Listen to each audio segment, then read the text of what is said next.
বিদেশে থাকি সুন্দর সুন্দর জামা কাপড় ফিন্দি একদম আসল গোমর আজকে ফাঁস করে দিমু। জি হ্যাঁ, এই যে 5 রিঙ্গিত দিয়ে কিন্তু আমি প্যান্টগুলা কিনতেছি। কিন্তু এখানে সবচেয়ে বড় কথা বাচ্চা বাচ্চা প্যান্টগুলা কিনা লাগে। হ্যাঁ ভাই, এটা যারা বিদেশে আছেন তারা জানেন 5 রিঙ্গিতে অন্ততপক্ষে নতুন প্যান্ট পাওয়া যায় না। আমি পুরাতন প্যান্ট এই পর্যন্ত 2টা বাছছি, পুরাতন প্যান্ট, এবং কি এই পুরাতন প্যান্টগুলাই কিন্তু আমি ফিনমু।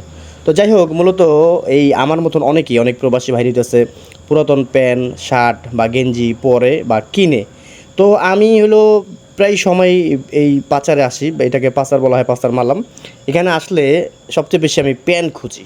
এর কারণ হচ্ছে, দেখেন আমরা যে কাজ করি, আমি যে গৃহ লোকসেবার কাজ করি, এই কাজে প্রচুর পরিমাণ জামা কাপড় ক্ষয় হয়। আর সেই ক্ষেত্রে এই পুরাতন মার্কেট থেকে কিনা লাগে। মাইনুদ্দিন ভাই তো আমার লোক একটু মজা নিতেছে, কারণ ভাই তারা ব্যবসায়ী মানুষ, তারা মনে করেন নতুন নতুন জামা কাপড় কিনে ফিনদে। আমি আসলে বিষয়টা এইভাবে বলতেছি না, তো বলতেছি এই কারণে যে দেখেন আমি তো ভাই সাধারণ একজন ওয়ার্কার, আমার তো অন্ততপক্ষে 5 টাকা 10 টাকা দামের গেঞ্জি শাড়ি ফিন্দা লাগবো। তো সেই কারণে হইতেছে মাইনুদ্দিন ভাই একটু মজা করতেছে, আর আমি আপনাদের সকলের সাথে শেয়ার করতেছি।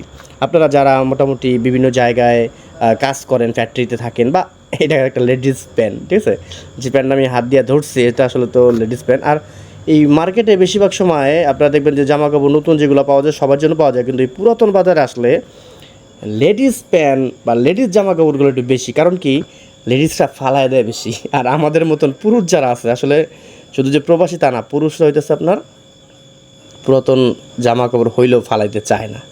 তো যাই হোক, মোটামুটি এই প্যান্টটাও পাইলাম, 2টা প্যান্ট আর একটা, 3টা প্যান্ট হইলেই চলবে। আপাতত কাজকাম করে খাইতে পারবো ভাই। গলার সাথে একটু টাইট হয়, কোনো ব্যাপার না, চলবো।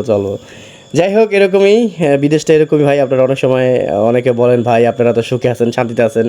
তাদের উদ্দেশ্যেই আজকের ভিডিওটা করা, যে আমি অন্ততপক্ষে, আমি সকলের কথা বলবো না, সবাই একরকম না। আমি বেশিরভাগই কাজের যে প্যান্টগুলো সেগুলো হচ্ছে আমার এই পুরান মার্কেট থেকে কিনা। শুধুমাত্র প্যান্টগুলোই কিনি, গেঞ্জিও মাঝে মাঝে কিনি, তবে গেঞ্জি একটু নতুন কিনলেই চলে, কারণ মাইনুদ্দিন ভাই বারবার হইতেছে বারবার মজা নিতেছে। তো যাই হোক, এটাই আর কি। আজকে চলেন আপনাদেরকে 3টা প্যান্ট হচ্ছে 30 রিঙ্গিত দিয়ে কিনছি। মূলত 5 রিঙ্গিতের যে প্যান্টগুলো, সেই প্যান্টগুলো আমি পাই নাই। 10 রিঙ্গিতের যে প্যান্ট, সেই প্যান্টগুলো হচ্ছে আমি কিনছি। তো 30 রিঙ্গিত, তার সাথে একটু মার্কেটিং করলাম, মানে মজা করলাম আর কি, যে দেখ 25 রিঙ্গিত নিয়ে মাথা ঘুরে যেতেছে, আমার এতই টাকা, বেতন কিন্তু বাড়ে নাই, তো দাম বাড়ছে। তো ও আবার কইতেছে দেখ আমি 10 বছর ধরে এটি 10 টাকা করে বেশি, আমার দামও তো বাড়াই নাই, ঠিক আছে।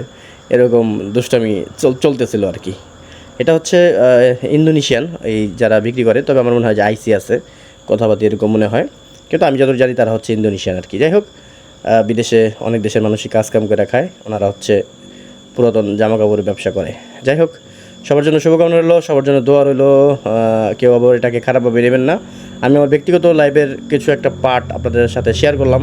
সবাই একরকম না, অনেকেই বেশিরভাগ মানুষের নতুন জামা কাপড় কিনতে, কিন্তু আমার ক্ষেত্রে একটু অন্যরকম।